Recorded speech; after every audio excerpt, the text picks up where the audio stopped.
Welcome back to my Let's Play for Dictionary. And we're gonna basically have to depend on, well, using the mouse in this game. It's unfortunate, but the only way to switch spells is to use the center click. I can never get it to work otherwise. It's annoying, I know, but it's just the way it is. Gotcha, sucker.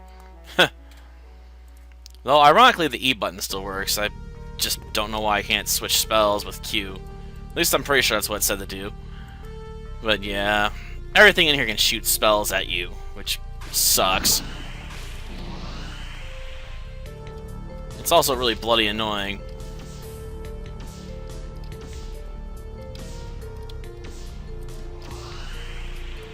Darn it.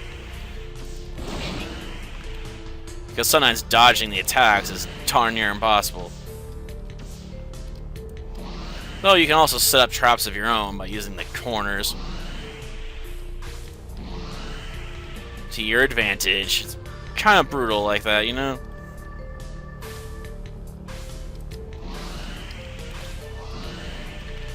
Trapped you with the edge.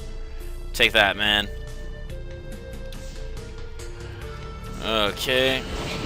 Ow. Gotcha. That's right. Come around the corner and die. Okay, got you with the long distance spells. Okay.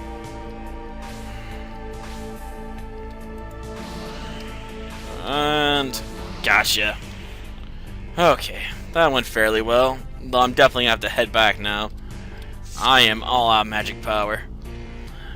Merv sneaked in the crevice from which the blue light came from. The cube was there. Actually, it wasn't really a cube.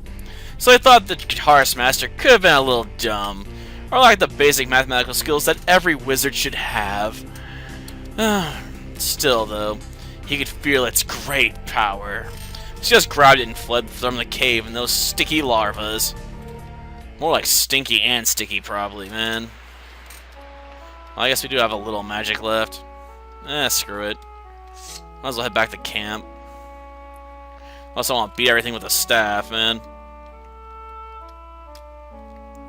Which would be really tricky business, I'm just saying. Now, where to go next?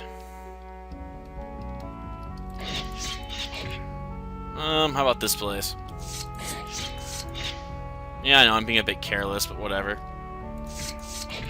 Haha, I got you from behind. That's what you get, man. The smell of ashes and death would have invaded Merv's nostrils, if he had any. He was approaching the Red Village, ransacked by the evil monkeys. The smoke made it hard to see, but Merv spotted different groups of red monkeys disguised and disgusting zombies. Great. At the end of the alley, huh?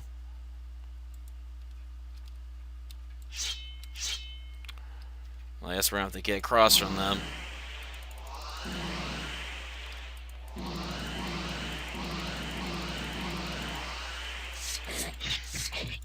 Just die. Okay. Why am I supposed to keep missing? Oh, I gotta aim for the feet? Well, excuse me. I figure anywhere would do, not just, you know, the feet. Well, aim low, men. We're ankle biters today. Oh, great. Well, take that and die. I'm gonna beat you to death. How do you like that? Just die. Die, die, die, die, die, die. This is a war of attrition, and I'm gonna win. On the corpses of the soldiers and citizens alike, red like their blood, Marana's key was glowing. Murph picked it up and he ran away before encountering more zombies or monkeys. Monkeys is spelt wrong. I know it doesn't really matter, but still it bugs me, okay? I'm gonna beat you monkeys to death, okay? Just for my own convenience. And it's not like they're revised. You can always come back later and kill some more. I guess the point is you can leave any area at any time to recharge on magic if you royally screw it up, but whatever. I'm surprised I haven't not gotten a new spell yet, though.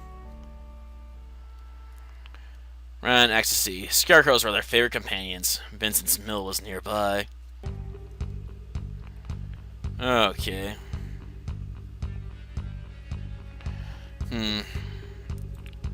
How ratio with all those monkeys and scarecrows? You had to fight.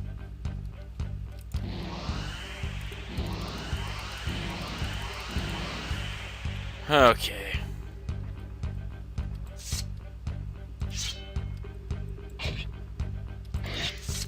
Okay, you guys are gonna have to get beaten to death. Yeah, that's right. Take a pounding and die.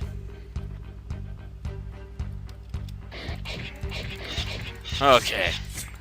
Got him cornered now. Okay. These monkeys are fast, man.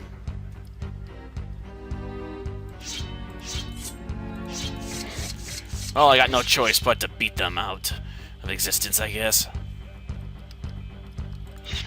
Okay, now it's a one-on-one fight. This is pretty fair. There's no point. The magic's not going to delam enough to even matter. Like, at all. Okay. And there it was, laying on the wooden floor of the ruined mill. The wheat stalk was spreading his golden aura all across the fields.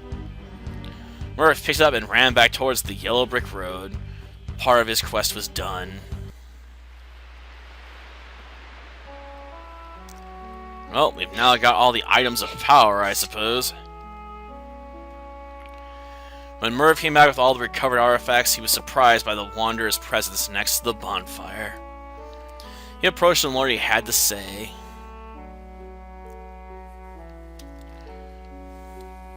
For the first time, he could see his face. Tears were streaming from his eyes when he suddenly tried to compose and to start talking. Seems like this is it, he said. With all the artifacts recovered, we have got Art's power in our hands. And with the help of all of my generals, we can make something that will help us breach through the Grey City's gates. Suddenly, Murph felt different. His body trembled, and he fell unconscious for a few minutes.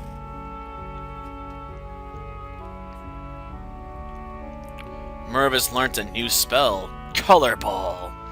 It is way stronger than the spell Ariel gave him, but it consumes more MP to be used wisely. In other words, don't spam the ever-loving crap out of it. Got it. Are you okay? This is what happens when Art's power flows in you. Until now, it has been divided between my fellow generals and friends. Vincent, Marion, the guitarist. They held the power to shape things in their own realms, and now their power is yours. You can directly spit colors onto the enemy's face. It will not be an easy fight. The gate is guarded by an entire army of monkeys who have lost their mind because of my brother's propaganda. And that's his weak point, letting his armies know that without the pompous poster he's just an average man. This is how we'll breach through the gate. While you engage the monkeys and try to tear apart my brother's propaganda, we'll be coloring the walls. The problem is that those posters are immune to our colors and magic. We'll need to remove them manually. A few strikes of your rod and that should do it. Ah, yeah, they want to have my rod, do they? Well, they can have it. There's nothing more to be said, friend. As long as we are still alive, I want to thank you for everything you have done. The only advice I can give you is not to use colors too often, or your magical powers will be dried too fast. Be careful out there. We'll be right behind you.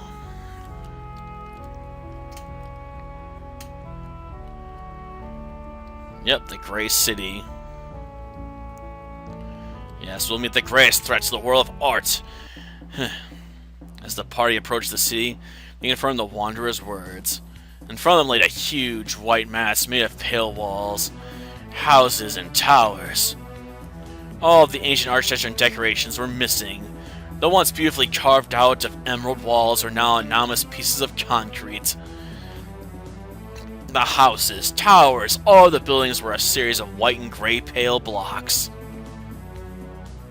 The whole city became the cemetery of its own lost beauty. Okay.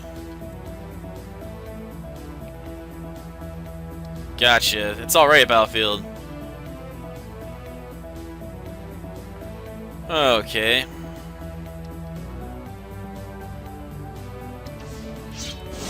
Gotcha. Ah! Get off my case, man. And they can respawn, huh? And we got the standard black monkeys. Ah, shoot, we're cornered. We're cornered!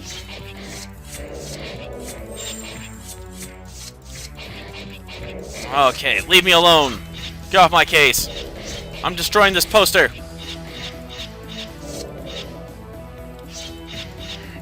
I'm taking it down. I'm taking you down too. Okay. Okay, get away from me. Get away, monkeys. I hate monkeys. Ah. It's best to use magic to heal yourself than attack here. Okay. Take that, poster. Die. Die, minions.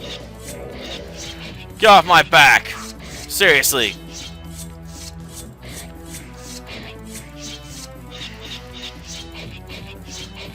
Okay, what's it take to destroy this even more? Or did I already break it? Oh. They're not respawning anymore, so I guess we did stop them. Okay, let's finish off the monkeys. Die, monkeys. You're not the silver beetles. You cannot stop me.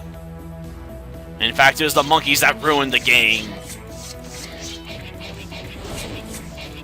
Okay. Only 2 monkeys left. And we got them. Good.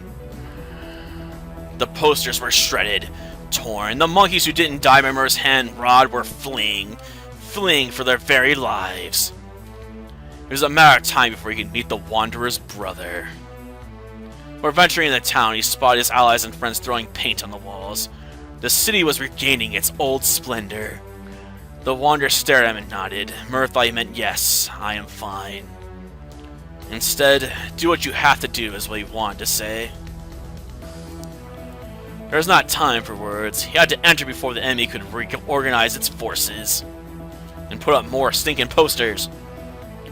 While Murr was venturing through the pale buildings, he heard noises behind him. He tried to hide, but he wasn't fast enough. One of the most loyal monkeys was still in town. It knocked him out, and for a while, his world turned to black. When he opened his eyes, he couldn't believe what he saw. A multitude of monkeys was staring at him. Blue, red, yellow, black. The Wanderer's brother saw a lot of loyal servants in his ranks. He also noticed that his enemy's ego was rather huge. The hugest of huge. I mean, seriously, it's tremendous. Although he was the younger brother, he thought of himself big. What a perfect way to be loved and feared. Voice announced. Ladies and gentlemen, what do we have here? A little weak feeble thing who tried to usurp my throne. Oh, twisted evil last fall, huh? Yeah, I know, it's a terrible evil laugh, but it's hard to channel it without the right phrasing on screen. Who do you think you are? You and that assassin, once brother of mine? I'll not let you destroy what I have created. I'll not let this sea be the shiny cradle of happiness it was before. While the brother was cursing Merv, his family, the place he came from, and his future heirs, the little mage spotted a lot of monkeys who were climbing the stage. Oh, great. Well. Okay, let me guess. We gotta get down to tearing this thing up. Get off my case, man.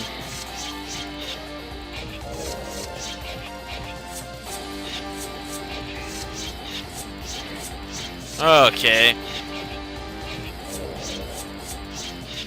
Oh, they're getting moved back. Gotcha.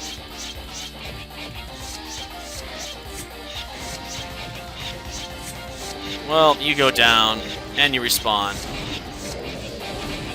Okay. Okay.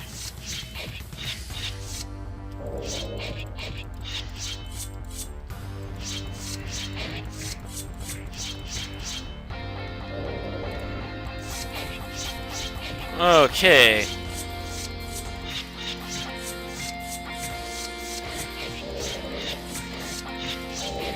Okay, let's take you guys out if I can. Okay. I'm too close.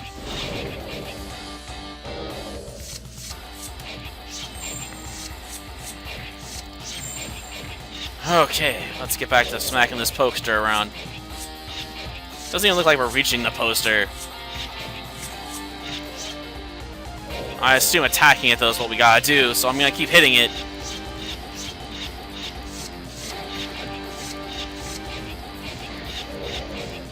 Got it. Okay, we just had to beat a bunch of monkeys up? Well, that wasn't too hard. As soon as many of the monkeys were defeated, the Wanderer's brother voice echoed again, and this time the only sounds were caused by bursts of anger and despair. In a matter of seconds, the tent with the great and intimidating banner fell down. Merv had to spectate a really sad scene. An average man was crying while staring at his blue screen. Everything he had built, although with the help of truly wrong acts, was gone. The big Wanderer's brother wasn't that big in the end. His sobbing managed to reach Merv's heart, and those were full of compassion for the man that has been, till a few minutes ago before, one of the greatest threats the art had ever seen. He spotted the Wanderer coming in, and although the little wizard had been the true hero, he left the two brothers alone. He was happy he didn't have to spectate the common scene of the evil enemy who redeems himself, and starts spraying rainbows and unicorns all around. And I'm glad we weren't there either, because who wants to see a unicorn right now? Seriously, the music's too sad. Therefore he ran towards the tower that held the famous Duke, Ariel's master prisoner.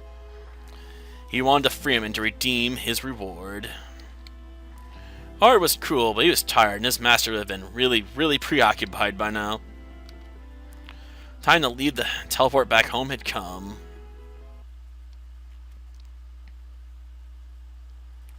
119 steps later, after Merv cursed stairs forever, he finally reached the top. There's an old man wearing some rugged linen robes was waiting for him, wielding an impressive rod in his right hand. "Young wizard," he began, "come closer. I promise I won't bite. Much." There, perfect. Let me look at you. Oh, what a wondrous specimen. You cannot be born in this world. Some powerful magic has brought you here. And at the right time, I would say.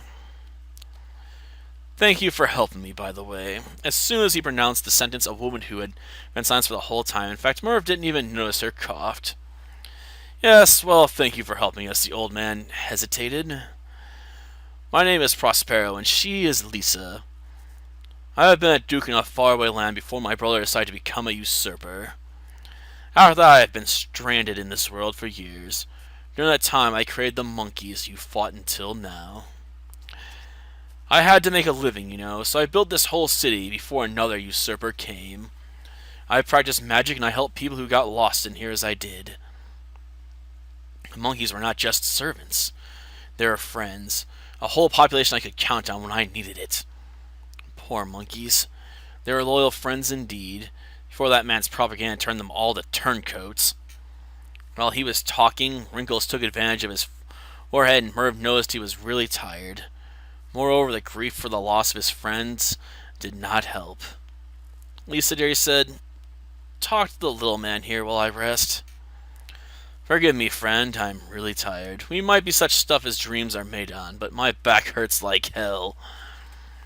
That said, he just walked towards his bed and laid there. At the same time, Lisa approached Merv. She started talking with a gentle voice. Dear friend, forgive me if I may sound redundant, but thank you for saving us. As you can see, my master is old and tired.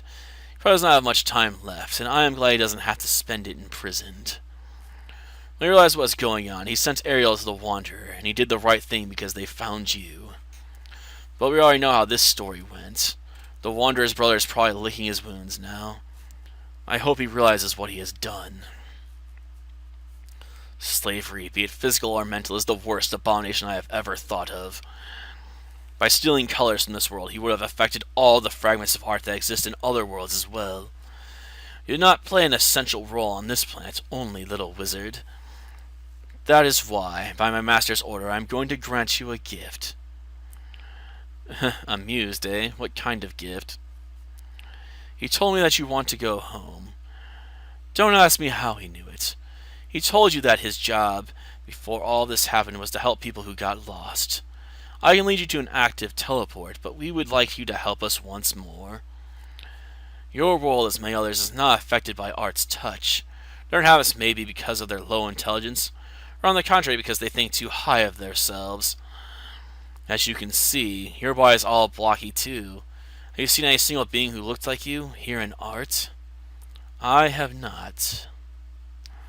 Therefore, before allowing you to go back home, we would like you to abandon your blocky, narrow-minded, wizardly body, and would like you to become one of us. A person touched by art and everything that is beautiful. Like you to be a shard of art itself, and to bring its power where it does not lay its hands.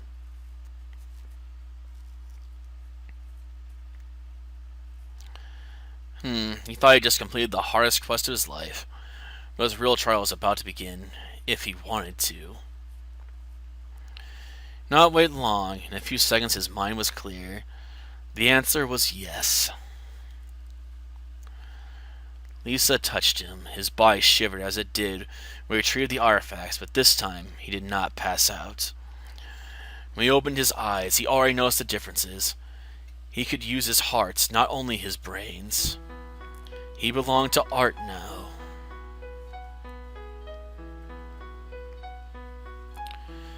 It took a few days to reach the portal. From there, Merv could see the great city, which was becoming emerald again.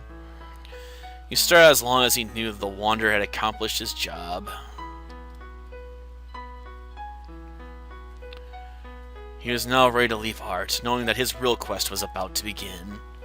He would have started with his own world, so that everyone could have been able to use their hearts.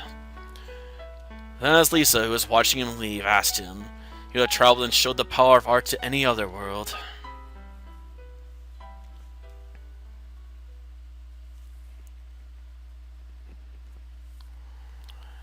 And it's over. It was the 2014 Indie Game Maker contest.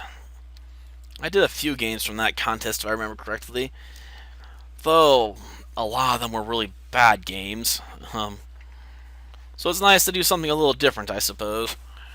Combat could have used a bit more refinement, but it was an interesting story, I suppose. An interesting story. Not even I suppose. It is an interesting story. I hope not. That's a discussion he really doesn't want to have. An epilogue scene, or we just have a game that ends in black? So you can listen to the music or go back to the title, huh? Interesting. Well, that's dictionary for you. Until next time, then. See ya.